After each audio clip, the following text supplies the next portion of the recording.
மாட்டுப் பொங்கல் கொண்டாடுவதன் காரணம் என்ன தெரியுமா? எத்தனையோ உயிரினங்கள் இருக்க உழவு தொழிலுக்கு மாடுகள் தான் உதவுகிறது. புராணத்தின்படி சிவபெருமான் ஒரு முறை நந்தியிடம், நீ பூலோகத்தில் சென்று அங்குள்ள மனிதர்களை தினமும் எண்ணெய் தேய்த்து குளிக்க வேண்டும், மாதம் ஒரு முறை சாப்பிட வேண்டும் என அறிவிக்கும்படி கட்டளையிட்டார்.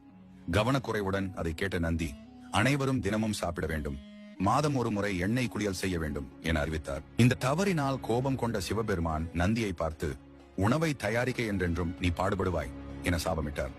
இந்த சாபத்தால் பூமிக்கு வந்த நந்தி மனிதர்களுடன் இணைந்து வயல்களை உழுது மக்களுக்கு அதிக உணவை உற்பத்தி செய்ய உதவி செய்தது. அன்றிலிருந்து மனிதனுக்கு உதவியாயிருந்த மாடுகள் இன்று வரை விவசாயத்தில் பெரும் பங்கு வகிக்கின்றன. வீட்டில் மாடு இல்லாதவர்கள் மாட்டுப் பொங்கல் அன்று சிவன் சந்நிதிக்கு சென்று அங்குள்ள நந்தி பகவானை வழிபடலாம். இந்த ஆண்டு இனிய ஆண்டாக அமைய வேண்டும், கஷ்டங்கள் அனைத்தும் நீங்கி சுபிட்சம் ஏற்பட வேண்டும் என பிரார்த்தனை செய்யலாம். பொங்கலோ பொங்கல், உங்களுக்கு அனைத்து இன்பங்களும் கிடைக்க என் மனமார்ந்த வாழ்த்துக்கள்.